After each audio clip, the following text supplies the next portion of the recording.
Assalamualaikum warahmatullahi wabarakatuh. Saya Zakiah binti Muhammad Amin, nombor matrik 36 DUP 19F2046.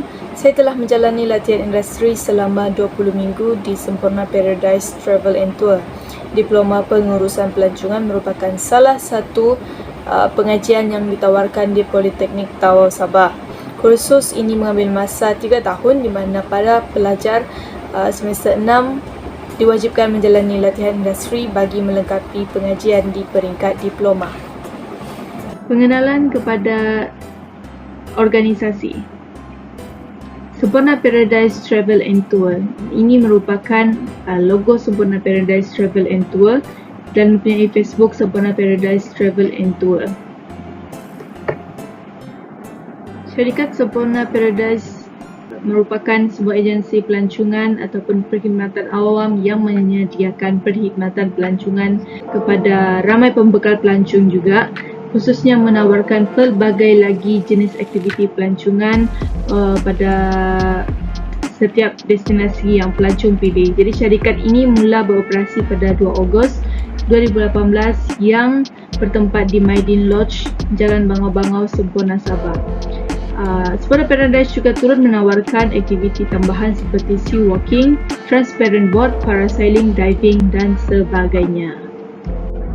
Seterusnya ialah latar belakang organisasi.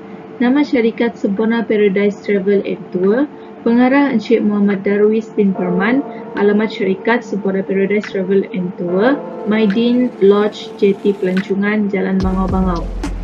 Email Sempurna Paradise. Tahun beroperasi ialah 2 Ogos 2018 sehingga kini.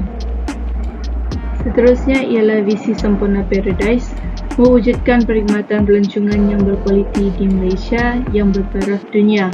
Misinya pula, sebuah agensi pelancongan yang memberikan perkhidmatan terbaik kepada pelancong dalam maupun luar negara dengan lebih efisien, efektif serta berdaya saing. Berikut merupakan carta organisasi. Pengarah Encik Muhammad Darwis bin Farman, pembantu pengerusi Encik Martini, admin organisasi ialah Encik Siti Sabariah dan terdapat beberapa boardman yang tersenarai dalam organisasi ini iaitu Encik Idris Albani, Encik Azmi dan Encik Izzuddin Iman bin Suhud. Baik, menjurus kepada tugas-tugas yang saya lakukan sepanjang menjalani tempoh latihan sepanjang 20 minggu di Sempurna Paradise. Saya telah melakukan banyak perkara yang mengikut prosedur ataupun proses dan bertindak mengikut arahan agar tidak memberi impak yang negatif terhadap syarikat. Oleh itu terdapat beberapa tugasan seperti pemandu pelancong, housekeeping, inventory, job permit dan juga perkhidmatan pelanggan. Saya telah ditugaskan menjadi sebahagian daripada pemandu pelancong untuk pelancong ke pulau. Sebagai pemandu pelancong, saya harus mempunyai pengetahuan budaya tempat saya sendiri, sejarah dan praktikal yang relevan yang boleh saya kongsikan dengan pelancong. Terutama sekali kepada pelancong yang berusia dan mungkin memerlukan pertolongan daripada kami sebagai tour guide. Seterusnya ialah housekeeping Adil Waterhouse Resort. Jadi housekeeping ini merupakan tugas khas bagi sebuah organisasi, khususnya penginapan rumah atas air bertempat di Adil Waterhouse Resort. Jadi ini merupakan bawajagaan Sempurna Paradise Travel and Tour. Jadi tugas ni bukan sahaja meliputi kebersihan, malah menyusun atur agar kelihatan bersih dan indah. Seterusnya ialah menjaga peralatan kerja housekeeping dengan lebih cermat supaya sebarang masalah tidak diingini. Seterusnya adalah inventory. Jadi tugas utama dia adalah kontrol ataupun mengira stok barang yang tersedia dalam stok ataupun merekod data jumlah produk keluar dan masuk secara berkala. Jadi terdapat juga beberapa item yang perlu dikira dan direkod sebelum kedatangan pelancong Sempurna Paradise untuk memulakan aktiviti mereka. Jadi dekat sini sebarang pengeluaran perlu direkod ataupun ada peminjaman pihak kami perlu membuat invoice untuk mereka. Jadi ada catatan tersebut. Seterusnya ialah shop permit. Tujuan utama untuk shop permit di JT Pelancongan ni adalah perkara yang sangat penting dalam pelancongan di Pulau-Pulau Semporna. Hal ini sebab untuk mengelakkan sebarang daripada masalah yang terjadi sepanjang melakukan aktiviti di atas air. Jadi terdapat beberapa jabatan yang harus beri cop pelepasan kepada pelancong ataupun bot. Seperti Hartawan Stabil, Jabatan Pelabuhan dan Dermaga, Jabatan Laut Malaysia, Polis Diraja Malaysia dan juga Taman-Taman Sabah. Taman-Taman Sabah khas untuk Bohek Dulang. Jadi kalau percutian tersebut tiada ke Bohek Dulang, tidak perlu ke Taman-Taman Sabah. Seterusnya ialah dapatan dan cadangan terhadap pihak politeknik.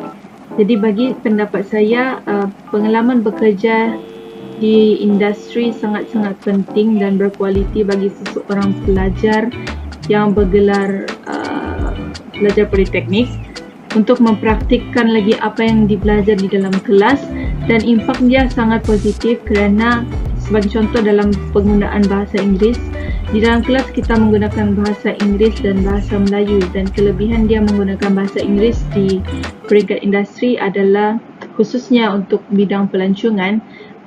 Pelancong tidak sahaja menggunakan bahasa Melayu, malah menggunakan bahasa Inggeris. Jadi perkara ni akan membuat kelainan terhadap pihak industri dan mampu melahirkan generasi yang berdaya saing di peringkat industri pelancongan ini. Jadi saya kira ia patut dilanjutkan. Cadangan saya terhadap politeknik adalah untuk aspek penambahan subjek Cina. Ini adalah sangat digalakkan oleh pihak agensi kami sendiri, terutamanya agensi pelancongan ni. Jadi sekiranya pelajar didedahkan dengan praktikkan cara buat brosur ataupun membuka subjek bahasa Cina di peringkat politeknik yang tertentu ataupun kursus yang tertentu, ia akan lebih meluaskan lagi bidang pekerjaan seseorang graduasi tersebut, sebab bahasa Cina merupakan antara bahasa yang popular di kalangan pelancong. Akhir sekali ialah dapatan dan cadangan melalui pihak industri.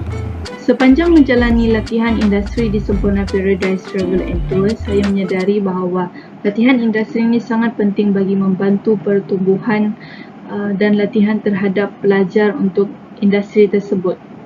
Jadi secara tidak langsung latihan industri ini pun banyak memberi peluang ataupun impak yang positif kepada pelajar. Sebagai contoh, komunikasi.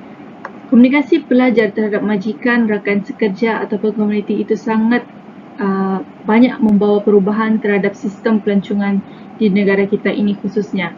Contohnya pihak industri ini telah banyak memberikan pendedahan kepada pelajar, membantu pelajar berkomunikasi dengan lebih efektif kerana telah pun dilatih bertemu pelanggan, berjumpa dengan pihak atasan dalam bidang pelancongan dan sebagainya. Ataupun benda ni dia sangat menarik minat pelajar itu sendiri terhadap sistem yang pihak majikan dedahkan kepada pelajar. Sebagai contoh, pihak industri telah memperkenalkan ejen-ejen pelancongan kepada kami khususnya untuk berurus niaga bersama pihak industri dan juga sekaligus melatih cara untuk berurusan dengan baik dengan pihak tertentu seperti mengetahui harga package, kekosongan pulau, mengenai port, inventory dan sebagainya. Malah untuk job permit pun kita berjumpa dengan orang-orang tertentu dan mengetahui apa perubahan hari ini dan esok dan sebagainya. Jadi untuk cadangan untuk pihak industri saya adalah untuk mempelbagaikan lagi tarikan terhadap pelanggan melalui risalah, marketing dan khususnya pekerja di bahagian marketing juga perlu dikhususkan kerana ia boleh menambah baikkan lagi sistem marketing di industri itu sendiri. Sekian daripada saya Binti Muhammad Amin. Terima kasih.